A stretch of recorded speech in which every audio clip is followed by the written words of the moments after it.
যখন কোনো কিছু ছিল না তখন আল্লাহ রাব্বুল আলামিন ছিলেন, আবার যখন কিছু থাকবে না তখন আল্লাহ পাক থাকবেন।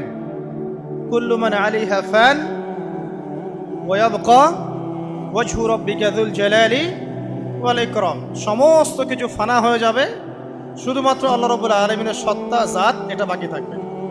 তার মানে আল্লাহ পাকই শুরু, আল্লাহ পাকই শেষ। আল্লাহর কোনো শুরু নাই, আল্লাহর কোনো শেষ নাই। এখন কেউ যদি প্রশ্ন করে যে আল্লাহ সব কিছু সৃষ্টি করেছেন, তাহলে আল্লাহকে কে সৃষ্টি করলো, নাউজুবিল্লাহ, তখন আমরা বলবো যদি কেউ আল্লাহকে সৃষ্টি করতো তাহলে তো সেই সৃষ্টিকর্তা হয়ে যেত, তাই নয় কি? এভাবে এক এক করে যদি আমরা পিছনের দিকে যেতে থাকি তাহলে একটা পর্যায়ে গিয়ে তো আমাদেরকে থামতে হবে। তো আমরা যেখানে গিয়ে থামছেন সেটাই হচ্ছে আল্লাহ রাব্বুল আলামিন। আল্লাহ পাকের আগে কিছুই ছিল না, বরং অতীত, বর্তমান, ভবিষ্যৎ এটা সময়ের মধ্যে আছে, যে সময়ের মধ্যে আমরা বাস করছি। আল্লাহ রাব্বুল আলামিনের কাছে এরকম অতীত, বর্তমান, ভবিষ্যৎ কিছু নাই। আল্লাহ রাব্বুল আলামিন একা ছিলেন, তখন কিছুই ছিল না। আবার যখন সব কিছু ধ্বংস হয়ে যাবে আল্লাহ পাক একাই থাকবেন, আর কিছু থাকবে না। এখন আল্লাহ পাক সর্বপ্রথম সৃষ্টি করলেন আরশে আজিম। কি সৃষ্টি করলেন? এবং আরশটা পানির উপরে ছিল। কিসের উপরে? পানির উপরে। এরপরে আল্লাহ রাব্বুল আলামিন সৃষ্টি করেছেন কলম। আল্লাহ পাকের কাছে লাউহে মাহফুজ আছে। লাউহে মাহফুজ মানে সুরক্ষিত একটা ফলক। এখানে আল্লাহ পাক কলমকে বললেন লিখো। কলম বলল যে মাযা আকতুব, আমি কি লিখবো হে আল্লাহ? আল্লাহ পাক বললেন কিয়ামত পর্যন্ত যা যা হবে, শেষ দিন পর্যন্ত যা কিছু ঘটবে লিখে ফেলো। কলম লিখে ফেলেছে কিয়ামত পর্যন্ত কি কি হবে। অতএব আপনার রিজিক নিয়ে এত টেনশন করার কোনো দরকার নেই। বিয়ে শাদী হচ্ছে না, এই জন্য কবরে গিয়ে মানত করার কোনো দরকার নেই। সময় মতো হবে ইনশাআল্লাহ। যখন রিজিক তাকদিরে লেখা আছে সময় মতো ইনশাআল্লাহ হবেই। তাকদিরের বাইরে কিছু হবে না। তো আল্লাহ পাক তাকদির লিখে ফেললেন। এমনকি লাউহে মাহফুজে কোরআনও লিপিবদ্ধ আছে। সূরা বুরুজ পড়েন নাই? বাল হুয়া কুরআনুম মাজিদ ফি লাউহিম মাহফুজ। লাউহে মাহফুজ থেকে কোরআন মাজিদ নাজিল করা হয়েছে প্রথম আসমানে। এরপর প্রথম আসমান থেকে আস্তে আস্তে ধাপে ধাপে বিভিন্ন ঘটনার পালাক্রমে রাসূলুল্লাহ সাল্লাল্লাহু আলাইহি ওয়াসাল্লামের কলবের মধ্যে জিবরাইল আলাইহিস সালামের মারফতে ওহী করা হয়েছে। এই হলো কোরআন, যেটা নাজিল হতে সময় লেগেছে 23 বছর। তো লাউহে মাহফুজ আল্লাহ রাব্বুল আলামিন সব লিখে ফেললেন। এভাবে 6 দিন, আল্লাহ পাকের হিসেবে 6 দিন কত লম্বা আল্লাহ ভালো জানেন। 6 দিনে আল্লাহ রাব্বুল আলামিন এরপর সৃষ্টি করলেন পুরো মহাবিশ্ব। পুরো মহাবিশ্ব বলতে আমি শুধু পৃথিবীর সৌরজগৎ বোঝাচ্ছি না। এই মঙ্গল, বুধ, শনি, বৃহস্পতি এইটুক না, এরকম হাজার হাজার সৌরজগৎ মিলে একটা গ্যালাক্সি হয়, আর হাজারটা গ্যালাক্সি মিলে গিয়ে একটা আসমান হচ্ছে, মহাকাশের একটা ছায়াপথ আসমান হচ্ছে। তো এরকম 7টা আসমান বা 7টা মহাবিশ্ব আল্লাহ পাক সৃষ্টি করলেন মাত্র 6 দিনে। কয় দিনে? ফি সিত্তাতি আইয়াম। 6 দিনে আল্লাহ পাক সৃষ্টি করলেন। এরপর আল্লাহ রাব্বুল আলামিন প্রত্যেক মহাকাশে তার যার যার কাজ সেটা দিলেন। যেখানে যেখানে মাখলুক সৃষ্টি করা আল্লাহ পাক করলেন। আল্লাহ রাব্বুল আলামিন মালায়েকা সৃষ্টি করলেন নূর দিয়ে। কি দিয়ে? আলো দিয়ে। আলোর মধ্য দিয়ে আল্লাহ রাব্বুল আলামিন ফেরেশতা সৃষ্টি করলেন। আল্লাহ পাক জিন সৃষ্টি করলেন। জিন কি দিয়ে? আগুন দিয়ে। একদম যেটা উত্তপ্ত আগুন, লাল আগুন, সেই আগুন দিয়ে আল্লাহ পাক জিন জাতিকে সৃষ্টি করলেন। সৃষ্টি করার পর আল্লাহ রাব্বুল আলামিন জিন জাতিকে পৃথিবীতে পাঠিয়েছেন। কোথায়? আর এখন মানুষ পৃথিবীতে যা করছে, জিন জাতীয় কিছুটা এরকমই কাজ করেছিল, বরং তার চেয়েও হয়তো বেশি করেছিল। পৃথিবীতে সে ফিতনা আর ফাসাদ সৃষ্টি করেছিল। এক পর্যায়ে আল্লাহ রাব্বুল আলামিন জিন জাতিকে ধ্বংস করে দিলেন। কিছু কিছু জিনকে আল্লাহ পাক অবশিষ্ট রাখলেন, যেগুলো পাহাড়ে, পর্বতে, বিভিন্ন জায়গায়, সমুদ্রে আশ্রয় নিল। পাহাড়ি এলাকাগুলোতে জিন থাকে, গভীর সমুদ্রে জিন থাকে, হ্যাঁ, জঙ্গলে জিন থাকে। এরকম কিছু জায়গা আছে এগুলোর মধ্যে জিনরা থাকে। তো ওদেরকে ডিস্টার্ব করতে গেলে সমস্যা, আপনাকে ধরে ফেলবে। আর যদি প্রতিদিন সকাল সন্ধ্যার জিকির আজগার ঠিকঠাক মতো না করেন, কোরআন তেলাওয়াত ঠিকঠাক মতো না করেন, নামাজি না হন, আর পবিত্র না থাকেন, তাহলে জিন ধরার সম্ভাবনা বেশি। আর আমার মনে হয় এখনকার যে মেয়েগুলো রাস্তাঘাটে ঘোরাফেরা করে এদের বেশিরভাগই জিন ধরা। কারণ আছে, এমনি এমনি বলি নাই। এটা আপনাকে বুঝতে হলে আল্লাহ এবং তার রাসূলের চোখ দিয়ে দেখতে হবে তো, কারণ তাদের চালচলন স্বাভাবিক না, কিছু একটা ওদের উপর ভর করেছে। ওই ভরটা করার কারণে তার চালচলন আজকে এমন হয়ে গেছে। এবং বহু মেয়ের ঘটনা এমন শোনা যায় যে সরাসরি তারা জিন দ্বারা ইফেক্টেড হয়। দেখেন না, রুকিয়া করতে হয়, শরীয়ীভাবে রুকিয়া করতে হয়। তো খেয়াল রাখবেন, সকাল সন্ধ্যার জিকির আজগার ঠিক রাখবেন, কোরআন তেলাওয়াতটা ঠিক রাখবেন, নামাজি হবেন, পাক পবিত্র থাকবেন, জিন আপনাকে কোনো ক্ষতি করতে পারবেন ইনশাআল্লাহ। জিনরা কিন্তু রাসূল সাল্লাল্লাহু আলাইহি ওয়াসাল্লামেরও ক্ষতি করার চেষ্টা করেছিল। আল্লাহর রাসূল সাল্লাল্লাহু আলাইহি ওয়াসাল্লাম ওটাকে ধরেছিলেন, ধরে মসজিদের খুঁটির সাথে বেঁধে রেখেছে। নামাজের মধ্যে জিন আমাদের নবীকে ডিস্টার্ব করেছিল, আল্লাহ রাসূল ওই জিনকে ধরেছেন, ধরে খুঁটির সাথে বেঁধে রেখেছে। তারপরে তার মনে পড়লো সুলাইমান আলাইহিস সালামের কথা। সুলাইমান আলাইহিস সালাম বলেছিল আল্লাহকে, আল্লাহ আমাকে যে ক্ষমতা তুমি দিয়েছো আমার পরে কাউকে এই ক্ষমতা আর দিও না। আর সুলাইমান আলাইহিস সালামকে আল্লাহ পাক জিন জাতিকে অনুগত করে দিয়েছিলেন। সুলাইমান আলাইহিস সালামের নির্দেশে জিন জাতি বিভিন্ন কাজ করত, এমনকি সমুদ্রের মধ্যে ডুবুরির কাজও করত, সমুদ্রের ভিতর থেকে রত্ন বের করে নিয়ে আসতো। এগুলো কিন্তু অলিক রূপকথা নয়, সত্য ঘটনা। তখন নবী সাল্লাল্লাহু আলাইহি ওয়াসাল্লাম বললেন যে আমার ভাই সুলাইমানের কথা আমার মনে পড়ে গেল, তাই আমি জিনটাকে ছেড়ে দিলাম। তো আল্লাহ পাক জিন জাতিকে সৃষ্টি করে এই পৃথিবীতে পাঠানোর পর তারা এরকম ফিতনা এবং ফাসাদ সৃষ্টি করার পরে আল্লাহ পাক ওদেরকে ধ্বংস করে দেন। দেওয়ার পরে আরো অনেক যুগ এবং অনেক শতাব্দী কেটে যায়। কত যুগ কত শতাব্দী আল্লাহ ভালো জানেন। অনেক লম্বা সময় পরে গিয়ে আল্লাহ রাব্বুল আলামিন ফেরেশতাদেরকে ডাকেন। কাদেরকে ডাকেন? তাদেরকে ডেকে বলেন, ওয়াইজ ক্বালা রাব্বুকা লিল মালায়েকা, স্মরণ করো নবী সেই সময়ের কথা যখন তোমার রব ফেরেশতাদেরকে ডাকলেন, ডেকে বললেন, ইন্নী জাইলুন ফিল আরদি খলিফা, হে ফেরেশতা মণ্ডলী আমি পৃথিবীতে আমার খলিফা পাঠাতে চাই। কি পাঠাতে চাই ভাই? খলিফা। খলিফার দুটো অর্থ, একটা হচ্ছে ওই যে জিনরা যে চলে গেল ওর স্থলাভিষিক্ত হয়ে আরেকটা জাতি, স্থলাভিষিক্ত হওয়া। আরেকটা ব্যাখ্যা হচ্ছে খলিফা শব্দের মানে হচ্ছে যে ব্যক্তি আল্লাহ পাকের বিধান অনুযায়ী পৃথিবীতে বিচার ফয়সালা করে সে আল্লাহর খলিফা। আমি কি বুঝাতে পারছি? আল্লাহ পাক ফেরেশতাদেরকে বললেন আমি পৃথিবীতে আমার খলিফা পাঠাতে চাই, প্রতিনিধি এবং যে আল্লাহর বিধান দ্বারা বিচার ফয়সালা করে। তখন ফেরেশতারা বলছেন, ক্বালু, ফেরেশতারা বলছেন, আতাজআলু ফিহা মান ইউফসিদু ফিহা ওয়া ইয়াসফিকু দিমা, হে আল্লাহ আপনি কি এমন কোন সৃষ্টিকে আবার পৃথিবীতে পাঠাতে চান যে পৃথিবীতে গিয়ে ফিতনা ফাসাদ সৃষ্টি করবে অথবা রক্তপাত ঘটাবে? ফেরেশতারা এই কথা কিভাবে বলতে পারলো? হ্যাঁ, জিন জাতির অভিজ্ঞতার আলোকে। ঠিক আছে, তখন আল্লাহ পাক বলছেন, ইন্নী আ'লামু মা লা তা'লামুন, দেখো আমি যা জানি তোমরা তা জানো না। মানে তারা ফিতনা ফাসাদ সৃষ্টি করতে পারে, কিন্তু আমার কিছু মুখলেস বান্দা থাকবে যারা এই পথে পা বাড়াবে না। আচ্ছা, এবার আল্লাহ রাব্বুল আলামিন আদম আলাইহিস সালামকে সৃষ্টি করলেন। আল্লাহ পাক নিজের হাত দিয়ে আদম আলাইহিস সালামকে সৃষ্টি করেছেন। সূরা সাদের মধ্যে আল্লাহ পাক বলেছেন, দেখুন মহাবিশ্বের কোন সৃষ্টির ব্যাপারে বলা হয়নি যে খলাকতু বিয়াদাই, আমি নিজ হাতে তাকে সৃষ্টি করেছি। শুধুমাত্র আদম আলাইহিস সালাম, আমাদের পিতার ক্ষেত্রে বলা হয়েছে খলাকতু বিয়াদাই, আমি নিজ হাতে তাকে সৃষ্টি করেছি। কত সম্মান, কত ভালোবাসা, তাই না? এবার আল্লাহ রাব্বুল আলামিন আদম আলাইহিস সালামকে সমস্ত নাম শিক্ষা দিলেন। সমস্ত নাম মানে কি?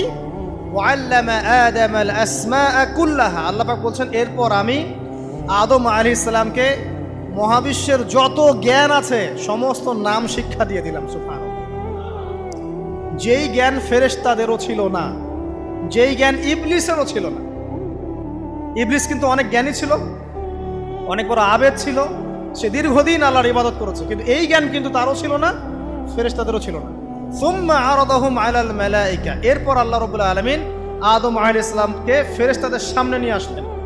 উপস্থাপন করলেন। মহাবিশ্বের ঘটনা, এটা ঘটছে, চিন্তা করেন, এটা কিন্তু ঘটেছে আগে, অতীত। এবার সমস্ত ফেরেশতার সামনে আদম আলাইহিস সালামকে নিয়ে আসা হচ্ছে। এবার বলা হচ্ছে যে হে ফেরেশতারা, তোমরা এই নামগুলো বলে দাও দেখি, তোমরা যদি সত্যবাদী হও। তো ফেরেশতারা বলছেন লা ইলমা লানা ইল্লা মা আল্লামতানা, হে আল্লাহ, আপনি আমাদেরকে যা শিখিয়েছেন এর বাইরে তো কোনো জ্ঞান নাই আমাদের। তারপর আল্লাহ পাক আদমকে বললেন আলাইহিস সালাম, হে আদম, তুমি সব নাম বলে দাও দেখি।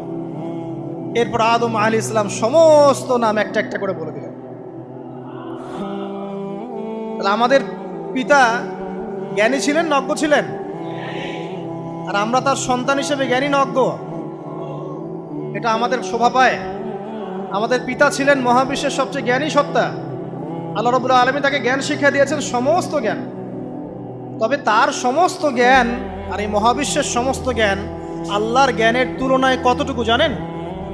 একটা সমুদ্রের মধ্য থেকে এক ফোঁটা পানি উঠালে যেমন হয়, পুরো মহাবিশ্বের জ্ঞান আল্লাহর জ্ঞানের সামনে এতটুকু।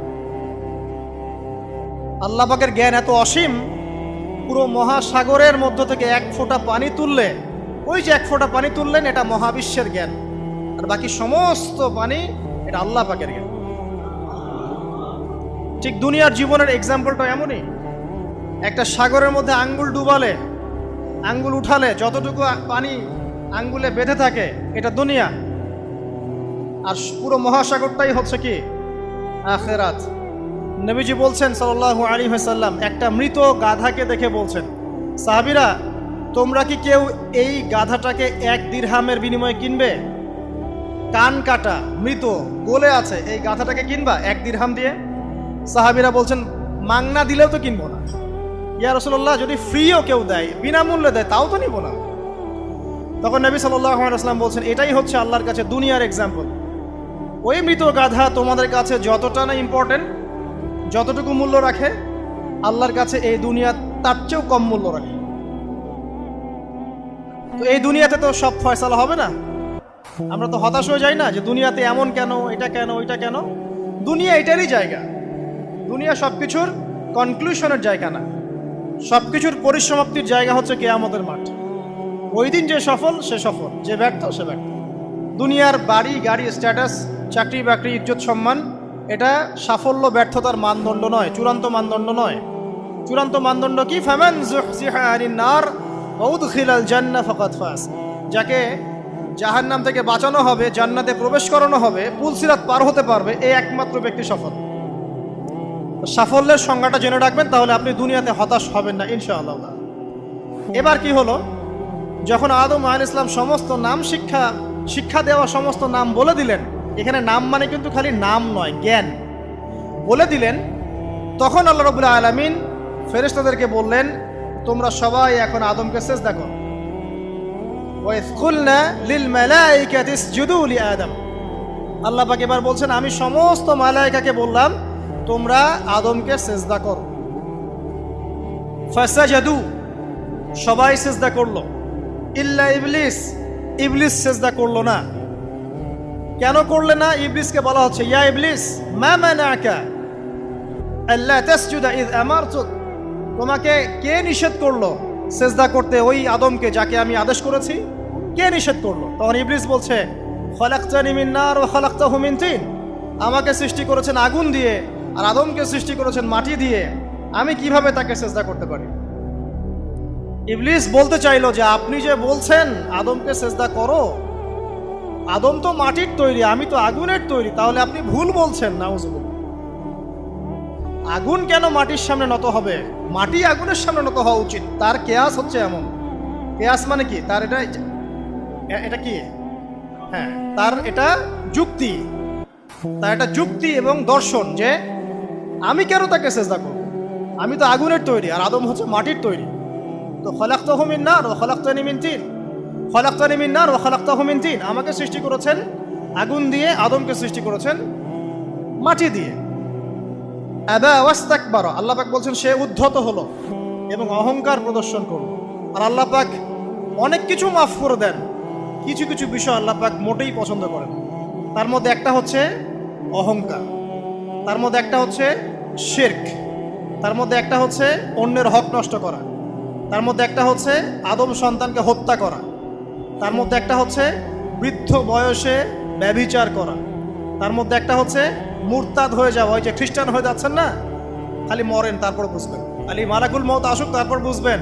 আল্লাহ রাব্বুল আলামিন বলছেন তার রাসূলের মাধ্যমে, কেউ যদি সাক্ষ্য দেয় আল্লাহ ছাড়া কোনো মাবুদ নাই, মুহাম্মদ সাল্লাল্লাহু আলাইহি ওয়াসাল্লাম শেষ নবী, ঈসা ইবনে মারইয়াম আল্লাহর প্রেরিত নবী, আল্লাহর পুত্র নন, জান্নাত সত্য এবং জাহান্নাম সত্য, এই 5টা বিষয় যদি কেউ সাক্ষ্য দেয় ইনশাআল্লাহ সে জান্নাতে যাবে, তার আমল যেমনই হোক না কেন। টাকার বিনিময়ে, চাকরির বিনিময়ে, সমাজসেবার নামে আর চিকিৎসার নামে ইমান বিক্রি করে ফেললেন, সুবহানাল্লাহ সুবহানাল্লাহ।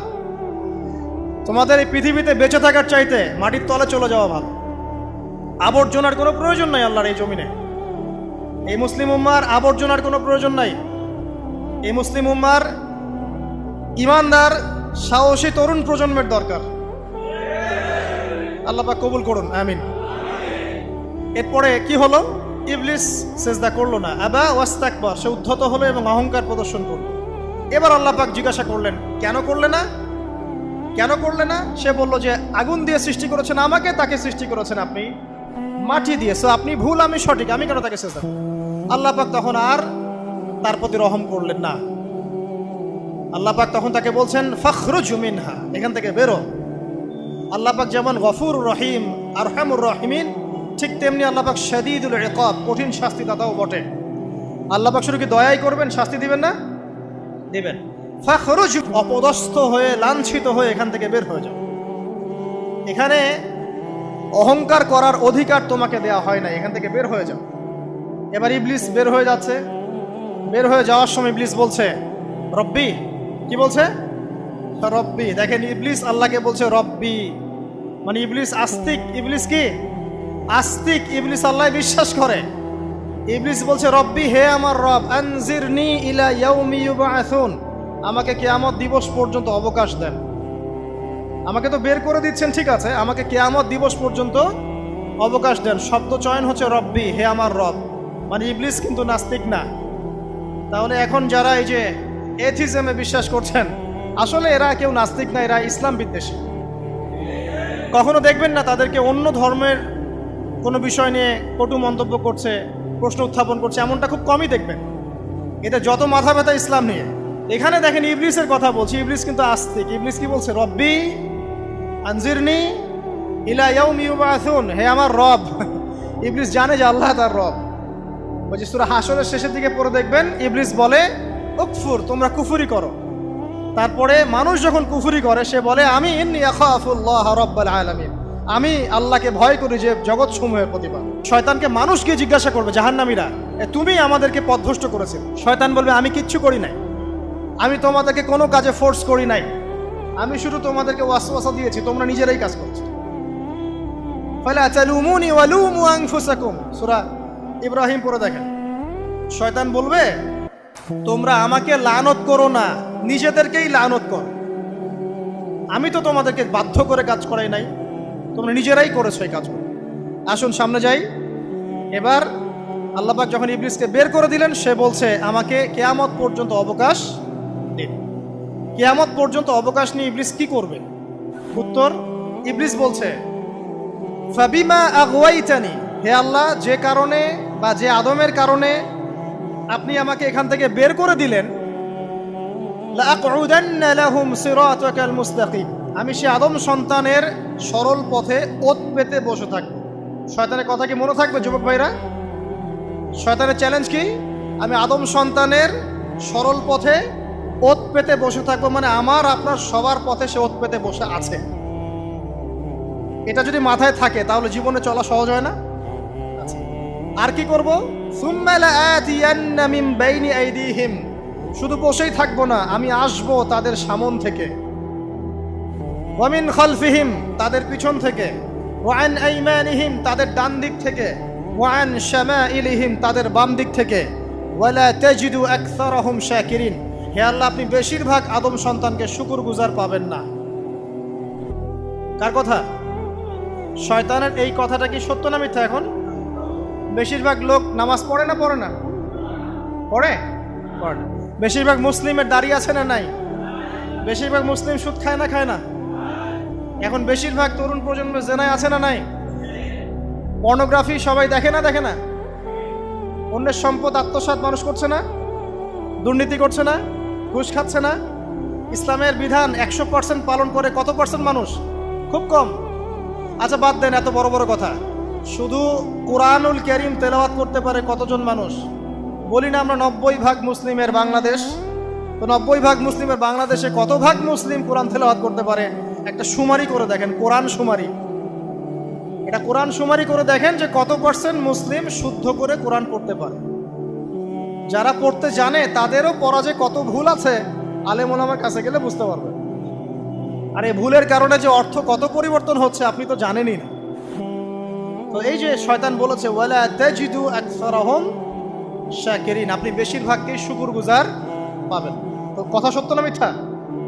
দেখেন ও কিন্তু তার মিশনের মধ্যে ঠিকই আছে। কথা যে সত্য তার প্রমাণ সহিহ বুখারীর একটা হাদিস, যেটা 4 বার এসেছে বুখারীর মধ্যে, যে আদম আলাইহিস সালামকে ডাকা হবে কিয়ামতের মাঠে, ডেকে বলা হবে তোমার সন্তানদের মধ্য থেকে জাহান্নামীদেরকে আলাদা করে দাও। আদম আলাইহিস সালাম বলবেন কতজনকে আলাদা করে দিব? আল্লাহ পাক বলবেন প্রতি 1099 জনকে জাহান্নামের জন্য আলাদা করে দাও। শয়তানের কথা ঠিক না বেঠিক? এবার আল্লাহ রাব্বুল আলামিন তাকে বের করে দিলেন। ইবলিস এবার বের হয়ে গেল, চ্যালেঞ্জও করলো। এবার আল্লাহ পাক আদম আলাইহিস সালামকে ডেকে বলছে ইয়া আদম, এবার আদম আলাইহিস সালামের এই যে পাজর মানে বুকের পাজর, এখান থেকে তার সঙ্গিনীকে সৃষ্টি করা হলো। কারণ আদম আলাইহিস সালাম একাকী ছিলেন, একা কি থাকা যায়? একা থাকতে কষ্ট হয় না? একজন জীবন সঙ্গী লাগে না? তো আদম আলাইহিস সালামের এই বাম পাজরের হাড় থেকে হাওয়া আলাইহিস সালামকে সৃষ্টি করা হলো। সৃষ্টি করার পর আরো একটা ঘটনা আছে যে আল্লাহ রাব্বুল আলামিন আদম আলাইহিস সালামের পিঠের যে অংশটুকু আছে, এই অংশটুকু থেকে আগামীতে যত আদম সন্তান আসবে সবাইকে ছোট ছোট পিঁপড়ার আকৃতিতে সামনে নিয়ে দেখালেন। সুবহানাল্লাহ। যত আদম সন্তান আসবে আল্লাহ পাক সবাইকে আদমের সামনে দেখালেন এবং বললেন এই যে শুভ্র অংশ যারা, মানে সাদা অংশ যারা, তারা তোমার সন্তানদের মধ্য থেকে সবাই জান্নাতি। আর তোমার এই যে বাম পাশে যেগুলো কালো কালো ছোট ছোট আকৃতি দেখছো, এগুলো সব তোমার সন্তানদের মধ্য থেকে জাহান্নামী। আমরা দোয়া করি আমরা তাদের অন্তর্ভুক্ত না হই। এবার আল্লাহ পাক সবাইকে বললেন, সূরা আরাফের মধ্যে আসছে 182 নম্বর আয়াতে মনে হয়, আল্লাহ পাক বলেন আলাস্তু বিরাব্বিকুম, হে আদমের সন্তানরা আমি কি তোমার রব নই? আমি কি তোমাদের রব নই? আলাস্তু বিরাব্বিকুম, আমি কি তোমাদের রব নই? আলাস্তু বিরাব্বিকুম, আমি কি তোমাদের রব নই? আমরা সবাই তখন বলেছিলাম বালা ইয়া রব্বি, অবশ্যই আপনি আমাদের রব। আমরা এখন ভুলে গেছি না? আমরা সবাই এই সাক্ষী দিয়ে আসছি রুহের জগতে।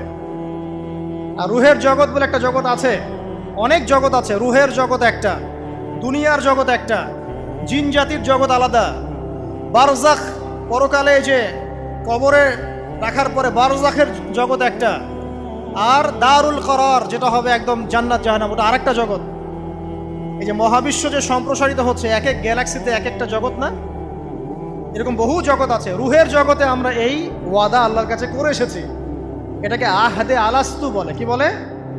আহদে আলাস্তু, মানে আলাস্তু বিরাব্বিকুম, আমি কি তোমাদের রব নই? আমরা বলেছিলাম হ্যাঁ আপনি আমাদের রব। একটা মজার কথা আছে এখানে, যখন আদম আলাইহিস সালাম দেখছিলেন তার সন্তানদেরকে সাদা সাদা আকৃতি ছোট ছোট, এর মধ্যে একটা সন্তানকে দেখে, একজন সন্তানকে দেখে তার প্রচন্ড ভালো লেগেছিল এবং তিনি অত্যন্ত সুদর্শন ছিলেন। তাকে দেখে তার প্রচন্ড রকম ভালো লেগেছিল। আল্লাহ পাককে তিনি জিজ্ঞাসা করলেন, হে আল্লাহ, আমার সন্তানদের মধ্যে একে, এই সুন্দর সন্তান কে? আল্লাহ পাক বললেন সে হচ্ছে তোমার সন্তান দাউদ। কি নাম? দাউদ আলাইহিস সালাম। আর আপনাকে বলে রাখি, আদম আলাইহিস সালামের ব্যাপারে যেমন আল্লাহ পাক বলেছেন আদম আমার খলিফা, ঠিক দাউদ আলাইহিস সালাম সম্পর্কেও আল্লাহ পাক বলেছেন দাউদ আমার খলিফা। বুঝতে পারলেন? কোথায় আছে? সূরা সদ পড়ে দেখেন। ঠিক আদম আলাইহিস সালাম সম্পর্কে আল্লাহ পাক বলেছেন না যে আমি পৃথিবীতে খলিফা পাঠাচ্ছি, ঠিক দাউদ আলাইহিস সালাম সম্পর্কেও আল্লাহ পাক বলেছেন দাউদ আমার খলিফা। ইয়া দাউদ ইন্না জাআলনাকা খলিফাতান ফিল আরদ ফাহকুম বাইনান নাস বিল হক ওয়া লা তাত্তাবি'ল হাওয়া আয়াতটা পড়ে দেখবেন, ওইদিকে আমি পরে আসছি। তো ওই সন্তানকে দেখে তার এত ভালো লাগলো, আল্লাহর কাছে তিনি জিজ্ঞাসা করছেন, হে আল্লাহ, আমার এই সন্তানের হায়াত কত? আল্লাহ পাক বলছেন, তোমার এই সন্তানের হায়াত হচ্ছে 60 বছর। কত বছর? 60 বছর। আর আমাদের উম্মতে মুহাম্মাদের কিন্তু গড় আয়ু এরকম 60-65, এর বেশি না গড় আয়ু। তখন আদম আলাইহিস সালাম বলেন, আল্লাহ, আমার হায়াত থেকে তাকে 40 বছর দিয়ে দাও। আমার হায়াত থেকে তাকে 40 বছর দিয়ে দাও। আল্লাহ পাক তাকে 40 বছর দিয়ে দিলেন। তাই আদম আলাইহিস সালামের 1000 বছর হায়াত হয়ে গেল 960 বছর, আর দাউদ আলাইহিস সালামের 40 বছর হায়াত হয়ে গেল 100 বছর। এখন আসেন এই জায়গায় যে আদম আলাইহিস সালাম এবং দাউদ আলাইহিস সালাম দুইজনকে আল্লাহ পাক কি বলেছেন? খলিফা। খলিফা কে? খলিফা কাকে বলে? এটা একটু শুনে নি ছোট্ট করে। সূরা সাদ পড়বেন, 24 কি 26 নম্বর আয়াত। আল্লাহ পাক বলছেন, ইয়া দাউদ, হে দাউদ, খলিফার কাজ কি এটা শোনেন। হে দাউদ, ইন্না জাআলনাকা খলিফাতান ফিল আরদ, নিশ্চয়ই আমি আল্লাহ তোমাকে পৃথিবীতে খলিফা করেছি। কি করেছি? খলিফা করেছি। তোমার কাজ কি? ফাহকুম বাইনান নাসি বিল হক, মানুষের মাঝে আল্লাহর বিধান দ্বারা হকের মানদণ্ডে বিচার ফয়সালা করবে। তাহলে আল্লাহর খলিফার দায়িত্ব কি?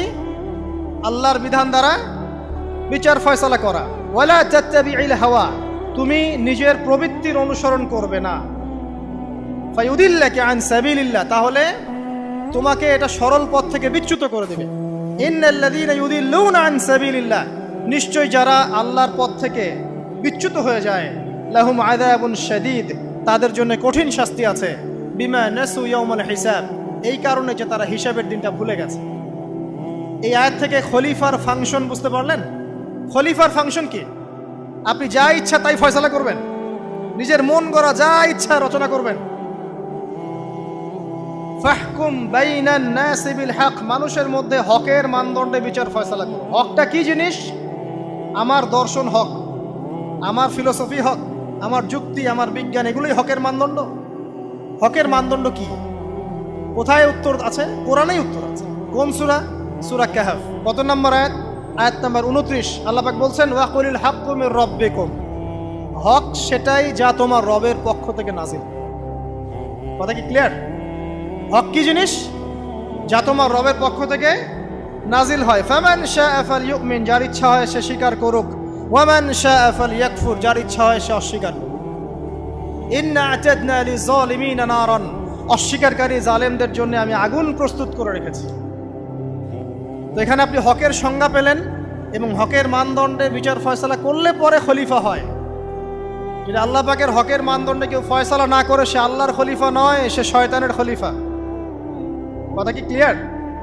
আচ্ছা, এখন যদি আপনি বাধ্য হন কোনো ক্ষেত্রে, সেটা আলাদা বিষয়।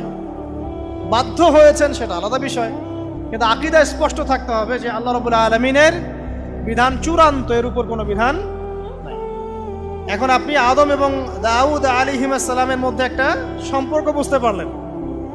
এবার আল্লাহ পাক আদম আলাইহিস সালামকে ডাকলেন, ডেকে বলছেন, আদম এবং হাওয়া, তোমরা দুজন উসকুন আনতা ওয়া যাওজুকাল জান্নাহ, এবার তুমি আর তোমার স্ত্রী হাওয়া তোমরা জান্নাতে থাকো। ফাকুল কাফে আছে, ফাকুলিল হাক্কু মির রাব্বিকুম, আয়াত নাম্বার 29। ফামান শাআ ফালইউমিন, যার ইচ্ছা হয় ঈমান নিয়ে আসুক। ওয়ামান শাআ ফালইয়াকফুর, যার ইচ্ছা হয় অস্বীকার করুক। ইন্না আ'তাদনা লিযালিমিনা নারান, আমি জালেমদের জন্য আগুন প্রস্তুত করেছি। বাস এতটুকু। আল্লাহ বলছেন এই দুনিয়াটা কেন? আল্লাহ পাক বলছেন, লিয়াবলুয়াকুম আইয়ুকুম আহসানু আমালা, আমি দেখতে চাই তোমাদের মধ্যে আমলে কে শ্রেষ্ঠ। মানে কোন ডিপার্টমেন্ট চান? যে কোনো ডিপার্টমেন্টের হেদায়েত কোরআন শুনে পাওয়া যাবে। এখন আমার প্রশ্ন হচ্ছে, আপনি আমি মানব কি না? আল্লাহ উত্তর দিচ্ছেন, লা ইকরাহা ফিদ-দীন, দ্বীনে কোনো বাড়াবাড়ি নাই, তুমি চাইলে মানো, না চাইলে মেনো না। আল্লাহ পাক আপনাকে ঘাড় ধরে একদম মসজিদে ঢোকাবেন না। ঢোকাবেন? আল্লাহ পাক আপনাকে ফোর্সফুলি যাকাত দেওয়াবেন না। আল্লাহ পাক আপনাকে ধরে বেঁধে একদম রমজানের রোজা রাখবেন না। আল্লাহ পাক আপনাকে দিন কায়েমের জন্য দাওয়াত এবং জিহাদের মেহনত জোর করে করাবেন না। কিছুই আল্লাহ পাক জোর করবেন। আল্লাহ পাক শুধু স্পষ্ট করে দিয়েছেন কোনটা সত্য কোনটা মিথ্যা। এখন এইটাই পরীক্ষা আমাদের এই দুনিয়ায়। দুনিয়াটা হচ্ছে কি কারাগার না? আর দুনিয়া সিজনুল লিল মুমিন ওয়াল জান্নাতু লিল কাফির, কাফেরদের জন্য দুনিয়া জান্নাত, মুমিনদের জন্য কি এটা কারাগার। এই কারাগার বা জেলখানার জীবনের সময় আবার অনির্ধারিত, কেউ জানে না কতদিনে কে বাঁচবে, কতদিনে কে মরবে। এই সময় অনির্ধারিত, কারাগারের জীবন, হেদায়েত স্পষ্ট, মন বাকি মান মানে ইচ্ছার স্বাধীনতা আল্লাহ পাক দিয়েছেন। কথা ঠিক না বেঠিক? এবার আমাদের উপর এখন আল্লাহ পাক ছেড়ে দিলেন, নবীর মাধ্যমে জানিয়েও দিলেন। আর এই নবী প্রথম নবী নন, প্রত্যেক যুগে যুগে আল্লাহ পাক নবী রাসূল পাঠিয়েছেন। এমন কোন সম্প্রদায় নাই যেখানে আল্লাহ পাক নবী পাঠান নাই। আল্লাহ পাক তার উপরে আঙ্গুল তোলার কোনো রকম সুযোগ রাখেন নাই, ঠিক আছে? কেউ বলতে পারবে না যে আমি জানি নাই, আমি মেসেজ পাই নাই, আমাদের নবী আসে নাই, আমাদের কাছে আসমানি কিতাব আসে নাই। কেউ বলতে পারবে না। পারবে? পারবে না। এখন আমাদের চয়েস, এখন আমরা কি পরিপূর্ণ ইসলাম পালন করতে চাইবো না চাইবো না? এবার কথা বলেন, আমরা কি পরিপূর্ণ ইসলাম পালন করবো না করবো না? যদি পরিপূর্ণ ইসলাম পালন করতে চাই তাহলে কয়েকটা বিষয়। এক, একটু মনোযোগ দেন, পরিবেশ নষ্ট করেন না। এক নাম্বার, আমাদের সবাইকে আল্লাহ পাকের তাওহীদ লা ইলাহা ইল্লাল্লাহর উপর থাকতে হবে এবং সুন্নাত মুহাম্মদুর রাসূলুল্লাহর উপর থাকতে হবে। পারবো ইনশাআল্লাহ? দুই নাম্বার, আমাদের সবাইকে ইবাদত বন্দেগীর জীবনের সমস্ত ইবাদত নবীর তরিকায় করার চেষ্টা করতে হবে। আল্লাহ পাক তৌফিক দান করুন, আমিন। আমাদের সবাইকে অর্থনৈতিক জীবনে গিয়ে আবার হারামখোর হওয়া যাবে না, হালাল রিজিক অন্বেষণ করতে হবে। আল্লাহ পাক তৌফিক দান করুন, বলি আমিন। ইভেন পলিটিক্যাল লাইফে গিয়েও চেষ্টা করতে হবে আল্লাহর বিধানগুলো অনুযায়ী মানুষের মাঝে বিচার ফয়সালা করার জন্য। আল্লাহ পাক তৌফিক দান করুন, বলি আমিন। এবং সর্বোপরি দুনিয়া আখিরাতের যতগুলো ক্ষেত্র আছে, এই প্রতিটা ক্ষেত্রে রাসূলুল্লাহ সাল্লাল্লাহু আলাইহি ওয়াসাল্লামের দেখানো আদর্শ এবং তরিকা অনুযায়ী চলতে পারলে কবরেও শান্তি, দুনিয়াতেও সফল, হাউজে কাউসারের পানিও পাবো ইনশাআল্লাহ, রাসূল সাল্লাল্লাহু আলাইহি ওয়াসাল্লামের সুপারিশও পাবো ইনশাআল্লাহ, তার সাথে জান্নাতে থাকতেও পারবো ইনশাআল্লাহ। এবার দুটো দিকে ফোকাস করে আমি আলোচনা করব, খুব খেয়াল রাখেন, একটু মনোযোগ দেন, এই জায়গাটা খুব ইম্পর্টেন্ট। এই পুরো মিশনে শয়তান আমাদেরকে দুটো দিকে বেশি বিভ্রান্ত করছে। কয়টা দিক? দুটো দিক। এক, তারা, শয়তান এবং তার অনুসারীদের কথা বলছি, তারা মুসলিমদেরকে জান্নাতের পথ থেকে সরিয়ে দেওয়ার জন্য এক নাম্বার যেটা অস্ত্র হিসেবে নিয়েছে তা হলো শিরক। কি নাম? মানে শিরক যদি মুসলিমদেরকে করানো যায় তাহলে সে আল্লাহ পাকের রহমত থেকে বেরিয়ে যাবে। কারণ আল্লাহ রাব্বুল আলামিন একটা ওয়াদা করেছেন। কি ওয়াদা? আল্লাহ পাক তার নবীকে বলেছেন, তোমার উম্মতের মধ্যে কোনো ব্যক্তি যদি, হে মুহাম্মদ সাল্লাল্লাহু আলাইহি ওয়াসাল্লাম, তোমার উম্মতের কোনো ব্যক্তি যদি আসমান জমিনের সমান গুনাহ নিয়ে আমার সামনে দাঁড়ায় কিন্তু তার আমল নামায় কোনো শিরকের পাপ নাই, আমি আল্লাহ তার সামনে আসমান জমিন সমান রহমত নিয়ে হাজির হব ইনশাআল্লাহ। সুবহানাল্লাহ পড়বেন না? মানে এই উম্মতের কোনো ব্যক্তি যদি শিরক মুক্ত আমল নামা নিয়ে আল্লাহর সাথে সাক্ষাৎ করে ইনশাআল্লাহ সে জান্নাতে যাবেই যাবে ইনশাআল্লাহ। একদিন না একদিন সে জান্নাতে যাবেই যাবে ইনশাআল্লাহ।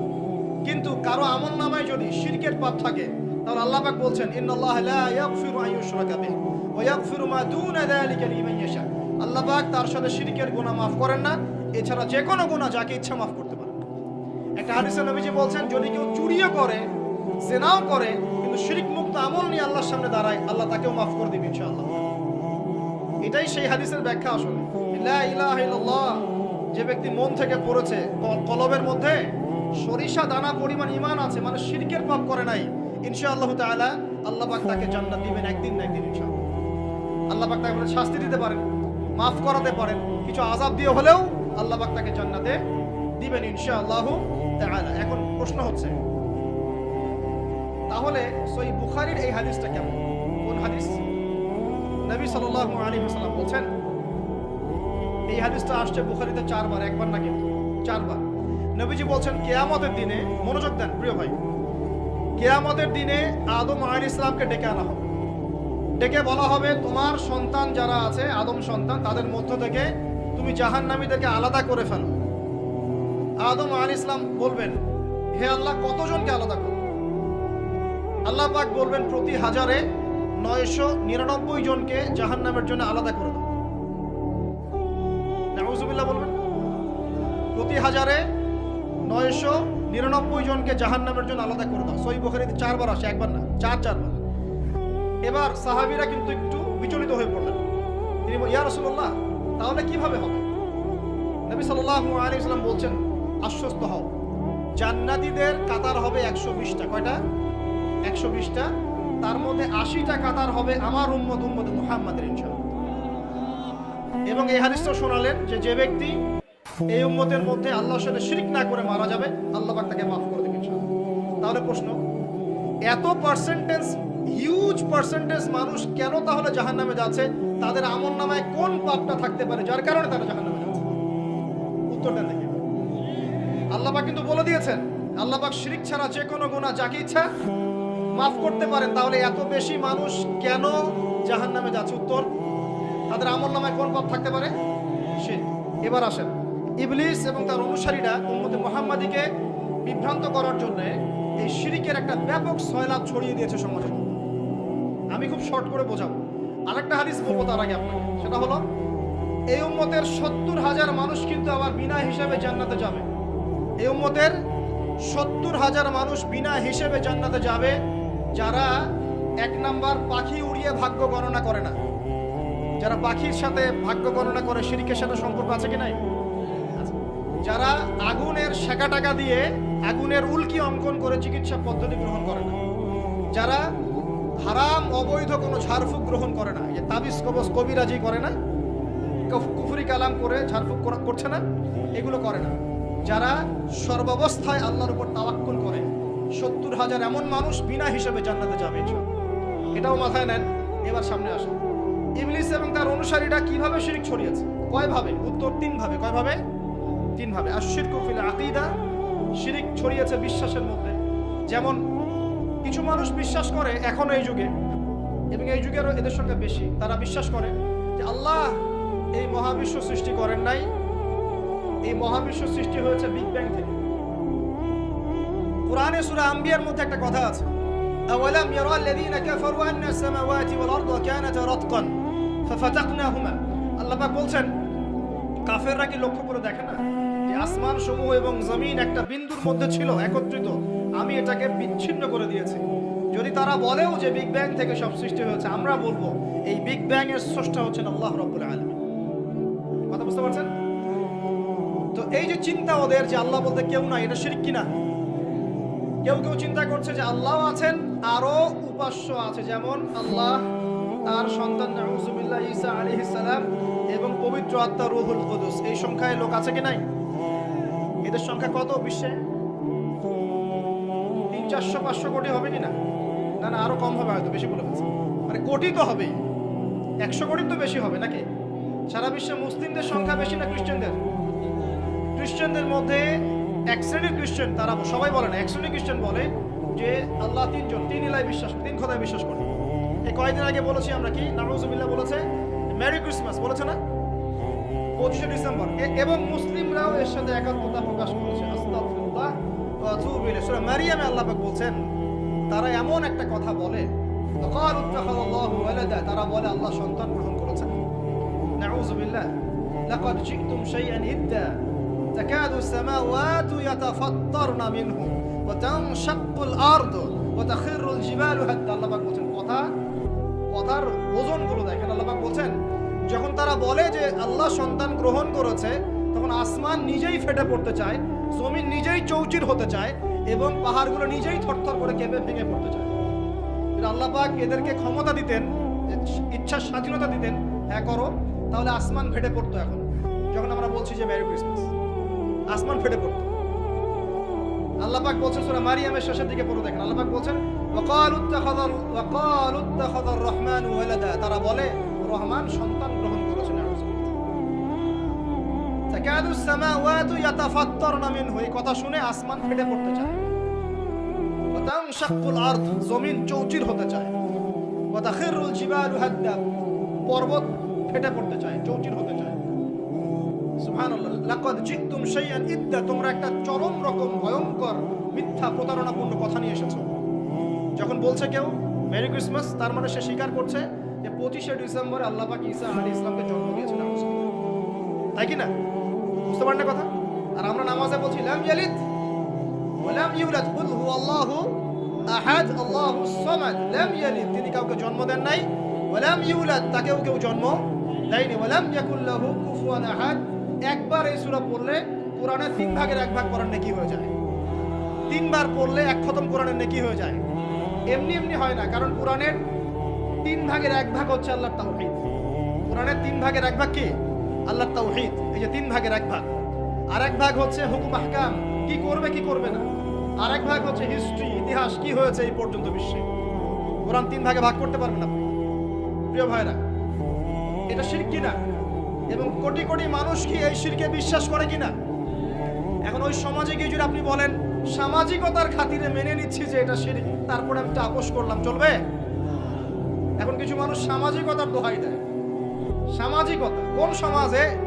যে সমাজ আমাকে শিরক শেখায় ওই সমাজ, যে সমাজ আমাকে হারাম খাওয়া শেখায় সেই সমাজ, যে সমাজে মানুষ বেদাতি আমল করে সেই সমাজ। কোন সমাজের পূজা করবেন? কোন সমাজের ইত্তেবা করবেন? যেই সমাজ নবী সাল্লাল্লাহু আলাইহি ওয়াসাল্লামের আদলে গড়া সমাজ, সেই সমাজের আমরা তাবেদারি করব ইনশাআল্লাহ। আর যেই সমাজ জাহিলিয়াতের আদলে গড়া, সেই সমাজের তাবেদারি করতে হবে। আল্লাহ পাক বোঝার তৌফিক দান করুন। তো এই যে কিছু মানুষ এখানে শিরক করছে, তারপর কিছু মানুষ কি বলছে যে গ্রহ নক্ষত্র চন্দ্র সূর্যের উপাসনা করা যায়, করছে না মানুষ? কিছু মানুষ কবর পূজা করছে কিনা? করছে কিনা? কিছু মানুষ মাজারের পূজা করছে কিনা? কিছু মানুষ মৃত ব্যক্তির কাছে এই নজর মানত করে কিনা? কিছু মানুষ মৃত ব্যক্তির কাছে এই যে কুরবানি জবাই করে কিনা? কিছু মানুষ এই যে জাদুবিদ্যার চর্চা করছে কিনা? তারপর ওই যে ভাগ্য গণনা করছে কিনা রাশিফল দেখে? কিছু মানুষ টিয়া পাখির মাধ্যমে ভাগ্য গণনা করছে কিনা? প্রত্যেকটা রন্ধ্রে রন্ধ্রে শিরক। প্রথম শিরক হচ্ছে আকীদার, বিশ্বাসের। আল্লাহ ছাড়া কেউ সন্তান দিতে পারে, বিশ্বাস করলে শিরক। আল্লাহ ছাড়া কেউ আমাকে পরকালে বাঁচাবে, বিশ্বাস করলেই শিরক। আল্লাহ ছাড়া কেউ আমাকে ভালো করতে পারে, বিশ্বাস করলে শিরক। খারাপ করতে পারে, বিশ্বাস করলে শিরক। আল্লাহ ছাড়া কেউ উপকার অপকার করতে পারে, বিশ্বাস করলে শিরক। আল্লাহ থেকে সব হয়, এই কনসেপ্টের বাইরে গেলেই শিরক হয়ে যাবে। সবকিছু কার থেকে হয়? তো এই যে লা ইলাহা ইল্লাল্লাহ একটা আকীদার বিষয়, প্রথমে আকীদার মধ্যে শিরক ঢুকেছে। একটা শিরক ঢুকেছে আমলের মধ্যে, আশ-শিরকু ফিল আমাল, আমলগুলোর মধ্যে। কিরকম? এই যে আল্লাহ বাদ দিয়ে অন্য কাউকে সিজদা করা, আল্লাহ বাদ দিয়ে অন্য কারোর জন্য নজর মানত করা, আল্লাহ বাদ দিয়ে অন্য কারোর জন্য এই যে আপনি কুরবানি করছেন, হ্যাঁ, আল্লাহ ছাড়া অন্য কারোর কাছে দোয়া করছেন, সবই শিরক। এই যে আপনি হাতের মধ্যে একটা বালা পরে আছে, বালাটা খুলতে বললে খোলেন না। কেন খোলেন না? আপনার ধারণা এটা খুলে ফেললে আপনার ক্ষতি হবে, রোগ আর ভালো হবে না। এই যে আকীদা, শিরকি আকীদা, শিরকি আকীদা, টাটকা শিরকি আকীদা। যদি মনে করেন যে এটা খুললে, এই যে আংটি একটা পরেছেন, মনে করেন এই নিয়াতে পরে থাকেন যে এই আংটি পরার পরে আমার রোগ ভালো হবে, টাটকা শিরক এটা। এমনি যদি পরেন সৌন্দর্য বর্ধনের জন্য পরেছি, কোনো সমস্যা নেই, ইন্নামাল আমালু বিন্নিয়াত। কিন্তু যদি এই নিয়াতে পরেন এই আংটিটা পরলেই আমার রোগটা ভালো হবে, খুললে আর রোগ ভালো হবে না, ব্যাস শিরক হয়ে গেছে। তারপরে বিয়ে হচ্ছে না, তাবিজ করতেছে, তাবিজ করলে বিয়ে হবে, শিরক হয়ে গেল। আবার একজন একজনকে ভালোবাসে, অবৈধ ভালোবাসা, বৈধটা না, অবৈধটা। এখন তার আবার বিয়ে ঠিক হয়েছে এক জায়গায়, এই বিয়ে সে ভাঙাবে, কবিরাজের কাছে গিয়ে বিয়ে ভাঙানি করতেছে, চালাচালি করতেছে, নকশা আঁকতেছে, করে না? স্বামী স্ত্রীর কথা শোনে না, স্ত্রী চলে গেছে কবিরাজের কাছে, গিয়ে বলছে আমার স্বামী আমার কথা শোনে না, তাবিজ করবো, তাবিজ দেন। স্বামী ঘুমায়, বালিশের নিচে দেখে তাবিজ। আসেন এরকম কুফরি কালাম, সবই সে। কেউ জাদুবিদ্যার চর্চা করতেছে মানুষের। এবং বিশ্বাস করেন, আমি একটা নিউজ দিই আপনাদেরকে, এখন বিশ্বের একটা অংশের মানুষ সত্যি সত্যি ব্ল্যাক ম্যাজিক বা কালো জাদু করে। ব্ল্যাক ম্যাজিক বা কালো জাদুর চর্চা হচ্ছে, আবার নতুন করে বিশ্বে কালো জাদুর চর্চা হচ্ছে। তো খেয়াল রাখতে হবে এগুলো থেকে বাঁচার জন্য কি করব? বাঁচার জন্য প্রতিদিন 5 ওয়াক্ত নামাজ, পবিত্র অবস্থায় থাকার চেষ্টা করা, সকাল সন্ধ্যার মাসনুন দোয়া কালামগুলো পড়বেন হিজবুল মুসলিম বই থেকে। আর এই যে আপনার কোরআন তেলাওয়াত, ডেইলি একটু করে কোরআন তেলাওয়াত করলে ইনশাআল্লাহ এই ধরনের চোখ লাগা, বদনজর, জাদুটোনা সবকিছু পরাজিত হয়ে যাবে ইনশাআল্লাহ তাআলা। বহু মানুষ জিনের উপাসনা শুরু করেছে, হ্যাঁ, জিন তাবে করছে, জিনকে দিয়ে কাজ করাচ্ছে। এগুলো তো সায়েন্স বিশ্বাস করে না, করে? জিন জাতির অস্তিত্ব আছে কি নাই? ওয়ামা খালাকতুল জিন্না ওয়াল ইনসা, আল্লাহ পাক বলছেন ওয়ামা খালাকতুল জিন্না ওয়াল ইনসা, আমি জিন আর মানুষকে সৃষ্টি করেছি কি জন্য? ইল্লা লিয়াবুদুন, আমার ইবাদত করার জন্য। আমাদের সবার সাথেই একটা করে শয়তান জিন আছে, আছে না নাই? আছে। বাথরুমে যান না, বাথরুম যাওয়ার সময় কি দোয়া পড়েন? আল্লাহুম্মা ইন্নী আউযু বিকা মিনাল খুবসি ওয়াল খুবসি আর খাবাইস, মানে কি? খুবসি আর খাবাইস মানে কি? দুষ্ট, নোংরা জিন, শয়তান। তো সুলাইমান আলাইহিস সালামের যুগ থেকে জাদুবিদ্যার চর্চা চলে আসছে, এবং আমাদের নবী মুহাম্মদ সাল্লাল্লাহু আলাইহি ওয়াসাল্লামকেও কিন্তু জাদু করা হয়েছিল, জানেন এটা? আমাদের নবী সাল্লাল্লাহু আলাইহি ওয়াসাল্লামের মাথার চুল মোবারককে নিয়ে জাদু করেছিল একই মহিলা, ঠিক আছে? এই জাদুর অস্তিত্ব ছিল একটা কূপের নিচে। আলী রাদিয়াল্লাহু আনহু গিয়ে সেটাকে খুঁজে বের করেন, রাসূল সাল্লাল্লাহু আলাইহি ওয়াসাল্লামের সামনে ধ্বংস করে দেওয়া হয়। এরপরে এই সময় নাজিল হয় কুল আউযু বিরাব্বিল ফালাক মিন শাররি মা খালাক ওয়া মিন শাররি গাসিকিন ইযা ওয়াকাব ওয়া মিন শাররিন নাফাসাতি ফিল উকাদ। এটা হচ্ছে জাদুর আয়াত। ওয়া মিন শাররিন নাফাসাতি ফিল উকাদ ওয়া মিন শাররি হাসিদিন ইযা হাসাদ। এবার নাজিল হয় কুল আউযু বিরাব্বিন নাস মালিকিন নাস ইলাহিন নাস মিন শাররিল ওয়াসওয়াসিল খান্নাস আল্লাযী ইউওয়াসওয়িসু ফি সুদুরিন নাস মিনাল জিন্নাতি ওয়ান নাস। এই সূরা দুটো নাজিল হয় এই ঘটনার প্রেক্ষিতে। আমরা তো শানে নজুল অনেকে জানি না, তো এইগুলো এখন শিরকি আকীদা আমাদের সমাজে চলছে। আবার একটা কি কথার মধ্যে শিরক চলছে, কথা। আমরা বলছি আমরাই সমস্ত ক্ষমতার অধিকারী, বলছে কি না? এরকম কথা শোনা যায় না? আর তাবারাকাল্লাযী বিয়াদিহিল মুলক মানে কি? বরকতময় সেই সত্তা যার হাতে সমস্ত ক্ষমতা, রাজত্ব। তাবারাকাল্লাযী বিয়াদিহিল মুলক, তিনি বরকতময় সত্তা যার হাতে সমস্ত ক্ষমতা। আমরা বলি লা হাওলা ওয়ালা কুওয়াতা ইল্লা বিল্লাহ, কোনো শক্তি সামর্থ্য নাই কে ছাড়া? আল্লাহ ছাড়া। আর আমরা এদিকে বলছি সমস্ত ক্ষমতা আমাদের হাতে। এটা কি শিরক হচ্ছে না? শিরক হচ্ছে। আমরা বলি অনেক সময় বলে ফেলি ভাই কেমন আছেন? হ্যাঁ ভাই আপনার দোয়ায় ভালো আছে। আপনি কি আমার দোয়ায় ভালো আছেন? আপনাকে বলতে হবে যে আলহামদুলিল্লাহ, আল্লাহর ইচ্ছায় অতঃপর আপনার দোয়ায় ভালো আছে। কথা খুব সাবধানে, আলহামদুলিল্লাহ আল্লাহর ইচ্ছায় এবং অতঃপর আপনার দোয়ায় ভালো আছে। অতঃপর বলতে হবে, অতঃপর, এবং না, অতঃপর। বলছে মা কেমন আছে? ভালো আছে, ডাক্তার ভালো ছিল, না হলে মাকে বাঁচানো যেত না, ব্যাস শিরক হয়ে গেল। বলছে নৌকাটা ডুবে যাচ্ছিল, মাঝি ভালো ছিল, না হলে নৌকা ডুবে যাইত। ড্রাইভারটা ভালো ছিল, না হলে রাস্তা নির্ঘাত অ্যাক্সিডেন্ট হতো। এইটা কথা আমরা চলতে ফিরতে শিরক করতেছি। এই যে মেয়ে ছেলেরা বল তোমাকে ছাড়া বাঁচবো না, বাঁচিয়েন না, বেঁচে থাকে কি হবে আপনার? যদি একটা মেয়ের জন্য জীবন দিয়ে দেন, তাহলে আল্লাহর জমিনে আপনি আল্লাহর জন্য কি করবেন? তো এই যে অনেক গানও আছে, দেখবেন অনেক গানের লিরিক্স গুলো, ম্যাক্সিমাম গানের লিরিক্সের মধ্যে দেখবেন শিরকি কথা আছে। খেয়াল করে দেখবেন ম্যাক্সিমাম গানের লিরিক্সের মধ্যে শিরকি কথা আছে। হ্যাঁ, এই চাঁদ তোমাকে দিয়ে দিলাম, চাঁদ তোর বাপের। হ্যাঁ, তোমার জন্য তারা ছিনিয়ে এনে নিব, তারা কি তোর বাপের? তারা চাইলে ছিনিয়ে আনতে পারবে। মানে অনেক ক্ষেত্রে শিরক হচ্ছে। অনেকে দেখা যায় তোমার জন্য মরতে পারি, এরকম কথা। আমি আসলে গানের লিরিক্স এখন বলতে পারবো না, কারণ এগুলো অনেক আগের কথা। যে জীবনে হয়তো যখন অনেক ছোট ছিলাম তখন হয়তো গানটার গানে আসবো আর কি, ওই লিরিক্স এখন মনে নাই। কিন্তু আপনারা একটু খেয়াল করে দেখবেন অনেক গানের লিরিক্স আছে, এগুলো কিন্তু শিরকি কথা, আল্লাহর সাথে দ্রোহিতা হচ্ছে কিনা? তো এই কথায় তিনটা ক্ষেত্র বললাম, কথায়, কাজে এবং চিন্তায়। এই তিনটা ক্ষেত্রে মুসলিম সমাজের মধ্যে এখন শিরক বিরাজ করছে। এটা আমাদের উম্মতের সবচেয়ে বড় সমস্যা। আল্লাহ পাক আমাদের সবাইকে শিরক মুক্ত আমল করার তৌফিক এনায়েত করুন, সকলে বলে আমিন। তাহলে কি করতে হবে? আমি কয়েকটা বই পড়ার পরামর্শ দিচ্ছি। কিতাবুত তাওহীদ একটা বই আছে, শিরক সম্পর্কে অনেক বিস্তারিত আলোচনা করা আছে, এটা পড়তে পারেন। তারপরে কোরআন সুন্নাহর আলোকে ইসলামী আকীদা একটা বই আছে, এটা পড়তে পারেন। আকীদা তাহাবিয়াটা পড়তে পারেন। আর শিরক সম্পর্কে আরো অনেক বইপত্র বাজারে বের হয়েছে, শিরক কি ও কেন ইত্যাদি টাইপের। এগুলো পড়লে আপনি শিরকের ধারণা পাবেন ইনশাআল্লাহ তাআলা। আল্লাহ পাক আমাদের সবাইকে শিরক মুক্ত আমল করার তৌফিক এনায়েত করুন, সকলেই বলি আমিন। আর একটা কথা বলি শিরক সম্পর্কে, সেটা হলো আধুনিক সময়ে কিন্তু নতুন একটা শিরক চালু হয়েছে, এটা শুনে রাখেন। সেটা কি? আল্লাহর যত হালাল আছে এগুলোকে মানুষ হারাম করছে দিন দিন, আর আল্লাহ পাকের হারামগুলোকে হালাল করছে দিন দিন। এটা কিন্তু একটা শিরকি আকীদা, এটাও কিন্তু শিরক, জানেন? ইত্তাখাযু আহবারহুম ওয়া রুহবানাহুম আরবাবা মিন দুনিল্লাহ, তারা ধর্ম নেতা এবং সমাজ নেতাদেরকে রবের আসনে বসিয়েছিল। এখন আলী ইবনে হাতেম তিনি বলছেন রাদিয়াল্লাহু আনহু যে আমরা তো আমাদের ধর্মনেতা বা সামাজিক নেতাদের তো পূজা করি না। তখন নবী সাল্লাল্লাহু আলাইহি ওয়াসাল্লাম বলছেন তারা কি আল্লাহর হালালকে হারাম করে দেয় না? তোমরা কি তা মেনে নাও না? আবার তারা কি আল্লাহর হারামকে হালাল করে ফেলে না? তোমরা কি তা মেনে নাও না? তখন তিনি বলছেন বেলা ইয়া রাসূলুল্লাহ, এটা তো আমরা করি। তখন নবী সাল্লাল্লাহু আলাইহি ওয়াসাল্লাম বলছেন তিলকা ইবাদাতুহুম, এটাই তো ওদের ইবাদত করা। কেউ যদি আল্লাহর হালালকে হারাম করে আর আমরা তা মেনে নেই, আমরা ওদের ইবাদত করছি। কেউ যদি আল্লাহর হারামকে হালাল করে নেয়, হালালকে হারাম করে নেয়, আমরা তার কথা মেনে নেই, তাহলে আমরা তার ইবাদত করছি। আল্লাহ পাক আমাদেরকে এই ধরনের শিরক থেকে বাঁচার তৌফিক দান করুন। আরেকটা সমস্যা বলে শেষ করছি, উম্মার মানে দুর্দশার অন্যতম একটা কারণ, সেটা হলো বেদাত।